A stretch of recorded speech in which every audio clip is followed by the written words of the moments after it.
which is 4 little chocolate eggs. And everybody was all excited. She said, the one who has the best score is Eric. Said, you can come up and get your prize. And he walked up front, and she handed the big milk chocolate egg to him, and he just stood there. And she said, what's wrong? He said, can I have the second prize? Everybody's like, why? But what they didn't realize that evening, there were 4 little children sitting at home in the corner, each one having the same size chocolate egg and enjoying it. Because Eric had 2 brothers and a sister at home. And he saw if he takes that big one, where's going to be the equal upon his brothers and sisters?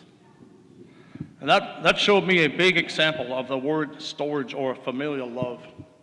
That we're supposed to be as families to honor one another, to lift each other up, not try to bicker among each other,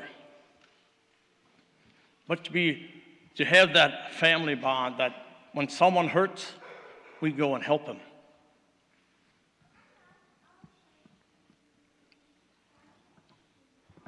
The next one is philia. That means friendship. Brotherly love that unites believers. Romans 13, 8-10. It says, owe no man anything but to love one another, for he that loveth another hath fulfilled the law. For this, thou shalt not commit adultery, thou shalt not kill, thou shalt not steal, thou shalt not bear false witness, thou shalt not covet. And if there be any other commandment, it is briefly comprehended in this saying, namely, thou shalt love thy neighbor as thyself.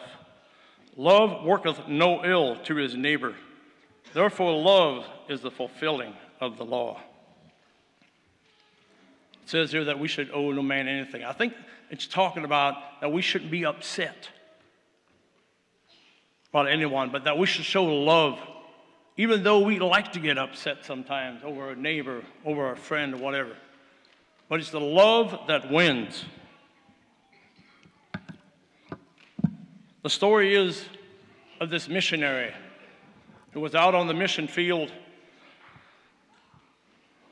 and he was there for a couple months on the mission field, and he came back home to his home church, and they wanted him to give a report of what was going on in the mission field. And he said he noticed something. As he stood in town, the people that were sick, were lame, had disease, were needed healed. They came from outside of town. They walked through town. There was a government office building where people could stop in and get medicine, but they walked right past that. They walked out another couple miles in the countryside. It was rough walking through the woods. He said he watched that a couple days.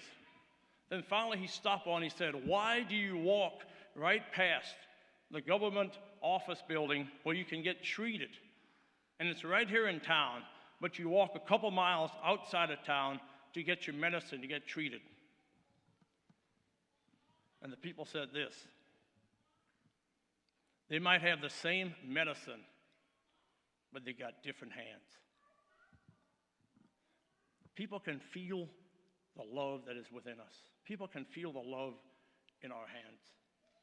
When we go and, sometimes we go and, even as a church, we go and help people do leaves, and people can sense, are we doing it because we should, or are we doing it out of love? People can feel that. I thought that was such a great example. The next time you do something, think of that. The person can feel the love just by you being there and helping. Is it out of duty or is it out of love? Another story I want to share is back in 2009. Probably a lot of you know this already, but 2009, this big jet took off out of New York and was heading, I think, for North Carolina. And he hit a flock of geese. And the captain was Mr. Sully. And quickly he had to figure out what he's going to do. The plane was going down. And from takeoff till he hit the Hudson River, he landed in the Hudson River, was 5 minutes. The control towers were telling him, go to the nearest, go to New Jersey, go to the nearest place and land this plane. He said, I can't make it. I'm going to go into the Hudson. So Mr. Sully landed this big jet with 155 people on board into the Hudson River. And as they dropped the doors and people were scrambling out the sides and people were standing on the wings, the little lifeboats were coming up and people were loading up and other boats came by to help. Mr. Sully was still inside. As they loaded those little lifeboats, they said that he walked twice.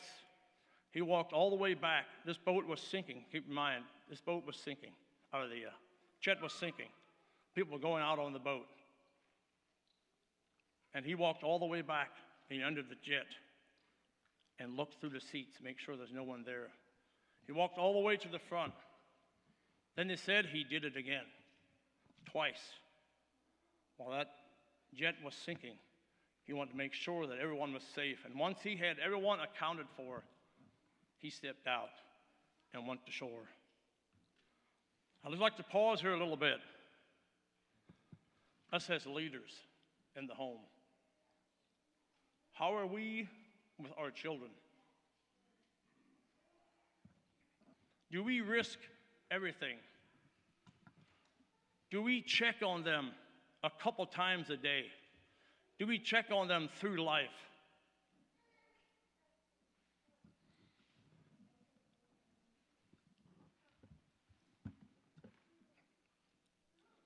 Are we making sure that they're out on that lifeboat and going safely to shore?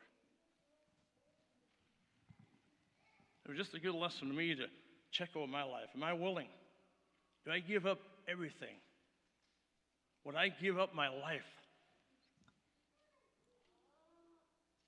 for my children? Do I love them so much? And there's so many other examples that we could give in this philia, brotherly love, unites believers.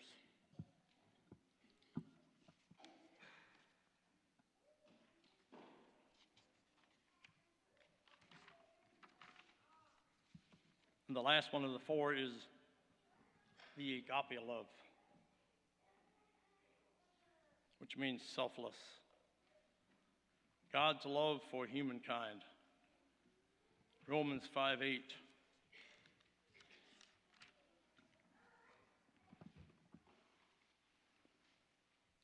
But God commendeth his love toward us, in that while we were yet sinners, Christ died for us.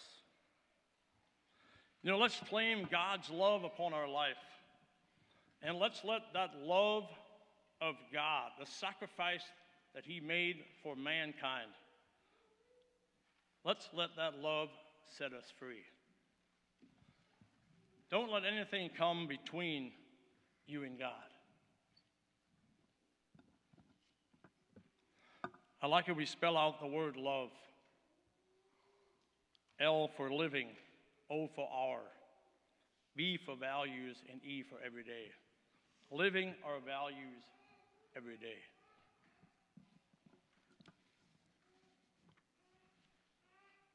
Make love a priority every day. I'd like to read John 13, 34 and 35.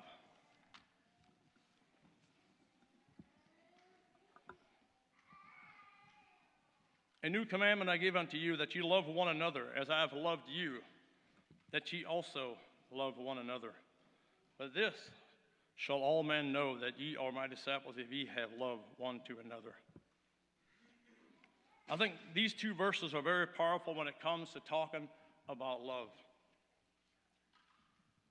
That people can see the way we interact with each other, that God's love is within us. If we bicker and we go back and forth, We can't agree on something. How are we supposed to win someone to God?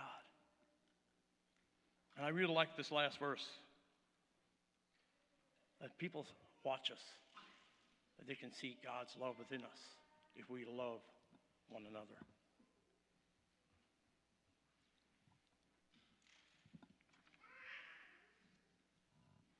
Talking about the agape love, another short story to share. I hope it's okay if I share these stories.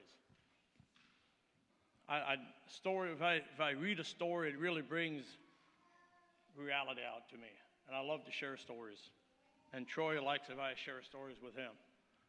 I've shared probably some of the same stories over and over, and he said, just tell them again, he said.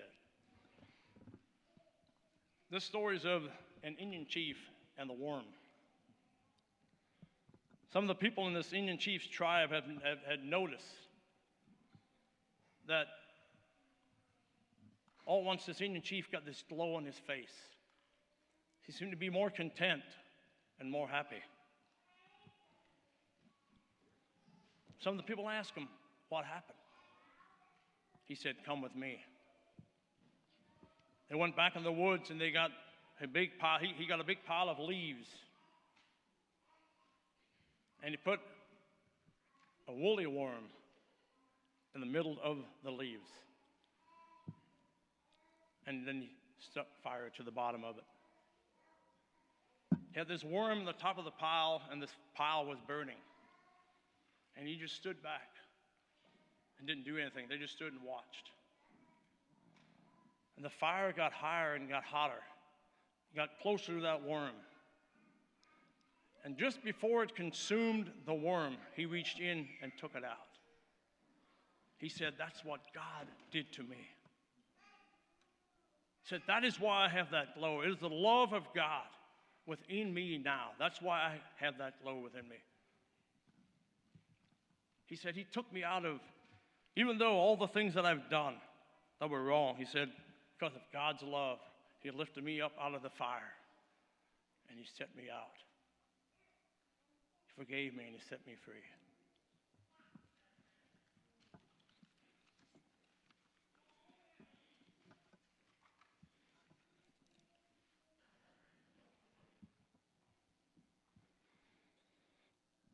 When I think of the definition of love, I thought those first three that I shared kind of on the natural side, and then on the last one, the agape, on the supernatural. And I think of the first three, I came to the conclusion that love means something that excites you.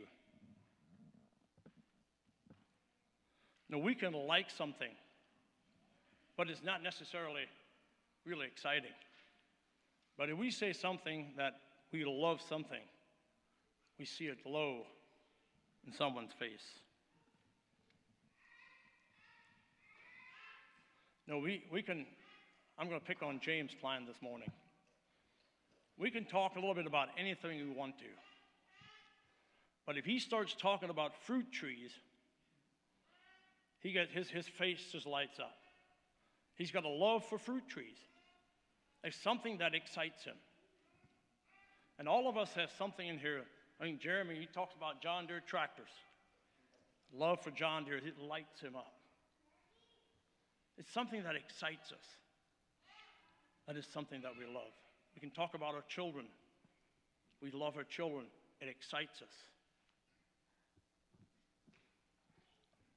And on the supernatural, on the agape love means unending, selfless. I'd like to look up a couple of verses. You can follow along if you want to. 1 Peter 4:8.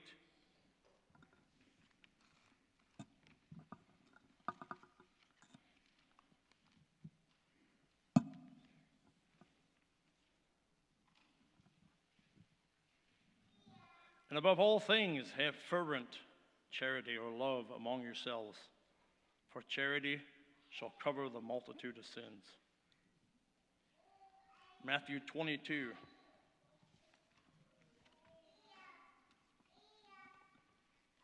(37 to 39).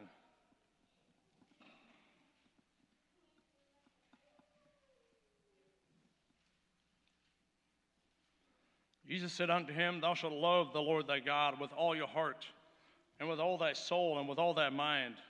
This is the first and great commandment, and the second is like unto it. Thou shalt love thy neighbor as thyself. On these two commandments hang all the law and the prophets. 1 John 3.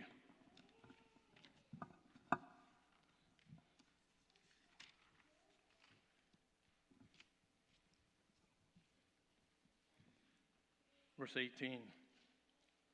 My little children, let us not love in word, neither in tongue, but in deed and in truth. You know, we can say, I love you. Or we can say, I love this or that. But unless we show it, how will people believe us? I really enjoy this verse very much. That we should not just say, but that we should do it. And there's a lot of power, I think, if we claim this verse upon our lives. There's a lot of power in here. 1 John 4. We'll read from 7 to 21. Beloved, let us love one another, for love is of God. And everyone that loveth is born of God and knoweth God. He that loveth not knoweth not God, for God is love. In this was manifested the love of God toward us, because that God sent his only begotten Son into the world that we might live through him.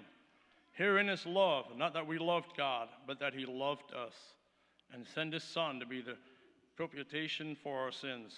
Beloved, if God so loved us, we ought also to love one another.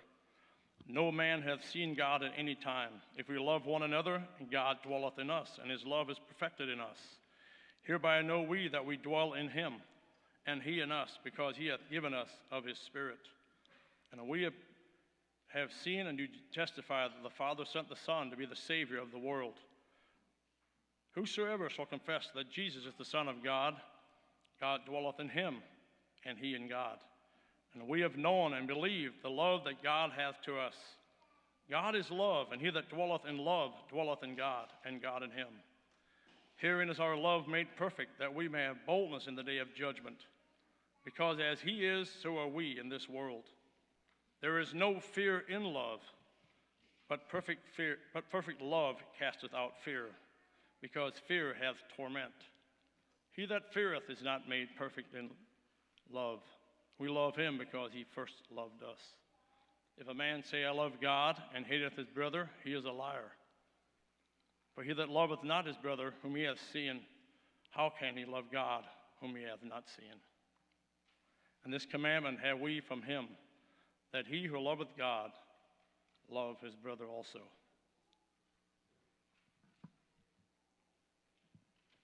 First John 2.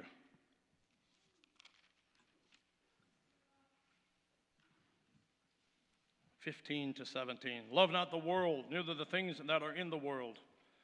If any man love the world, the love of the Father is not in him. For all that is in the world, the lust of the flesh, and the lust of the eyes, and the pride of life, is not of the Father, but is of the world. And the world passeth away, and the lust thereof. But he that doeth the will of God abideth forever. Here it says that we should not be attached to the worldly things. We should not love the things of this world, but to love God, because he will always be there for us. 1 Corinthians 13.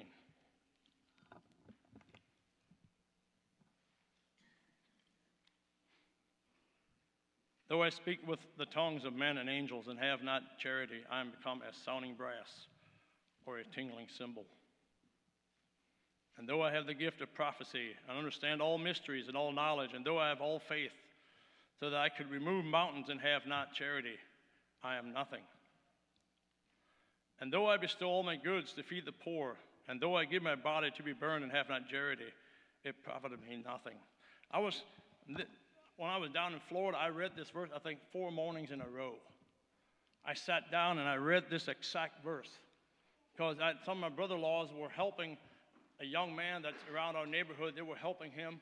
And I was wondering, are they doing it out of love, or are they doing it because they should? And I read this over and over and over again. If I give everything I have, I give everything away that I got, everything I own, all my money, and if I don't do it out of love, what's the gain? It profiteth nothing. What is he talking when he says, it profiteth nothing? And I circle around there a couple of times. What does he mean by when he says it profiteth nothing? I think he's talking there about our spiritual growth. How can we grow spiritually? If we give our finances, if we give our things away to help other people just because we think we should, how can we grow spiritually? How can we grow closer to God if we don't do it out of love? Verse 4, charity suffereth long and is kind. Charity envieth not. Charity vaunteth not itself, is not puffed up. This first one is the challenge. When it says, charity suffereth long. Sometimes it takes time. We love someone. Sometimes it just takes time. And it takes patience. Then he goes on and says, love envieth not. We're not jealous. Are we okay with what that other person has? Are we okay that the other person is successful? It says, love vaunteth not itself and is not puffed up. Are we okay if that other person gets the glory, gets the honor, when we were actually the person that made it happen? Are we okay with not being puffed up because of the love that God has within us? Verse 5, doth not behave itself unseemly, seeketh not her own, is not easily provoked, thinketh no evil, rejoiceth not in iniquity, but rejoiceth in the truth, beareth all things, believeth all things, hopeth all things, endureth all things. Charity never faileth, but whether there be prophecies, they shall fail. Whether there be tongues, they shall cease. Whether there be knowledge, it shall vanish away. For we know in part, and we prophesy in part. But when that which is perfect is come, then that which is in part shall be done away. When I was a child, I spake as a child, I understood as a child, I thought as a child. But when I became a man, I put away childish things. For now we see through a glass, darkly, but then face to face. Now I know in part, but then shall I know even as also I am known.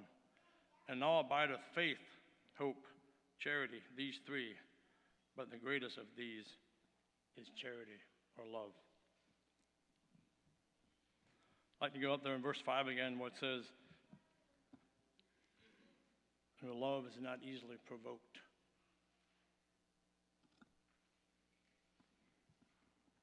That's a challenge.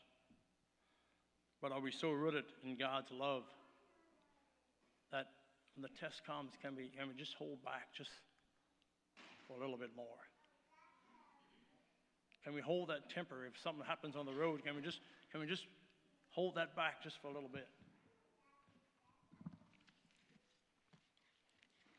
People see our actions. Have we been so closely connected with the Father and the love that He has for us that people see that?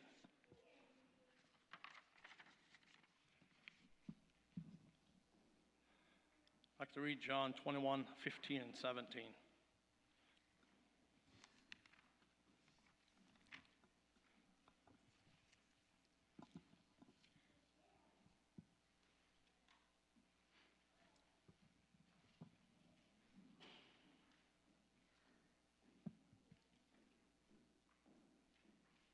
It says, Jesus was speaking with Peter. It So when they had dined, Jesus saith to Simon Peter, Simon, son of Jonas, lovest thou me more than these? He saith unto him, Yea, Lord, thou knowest that I love thee. He saith unto him, Feed my lambs. He saith to him again the second time, Simon, son of Jonas, lovest thou me? He saith unto him, Yea, Lord, thou knowest that I love thee.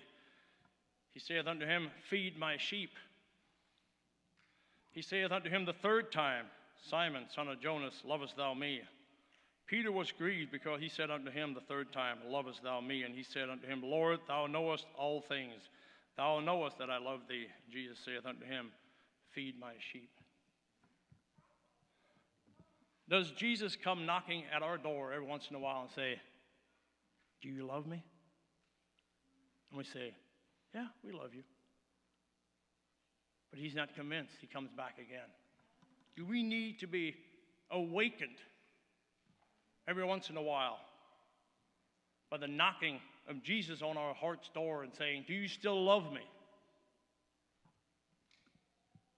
Then go and feed my sheep.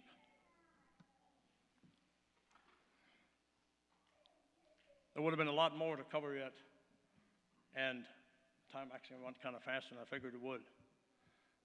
But if you want to grow in knowing God more and more, pick out some Bible verses that talk of love.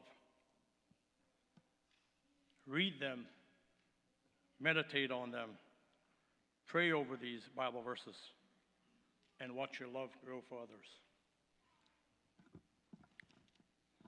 So if anyone else wants to share, I'll turn it over to Sean then, but anyone else wants to share just a love that someone has showed to you, just by actions, or just love that you showed to someone that have helped them have a closer walk with God, or just anything that touched your life through the word love. I'll let you close, Sean.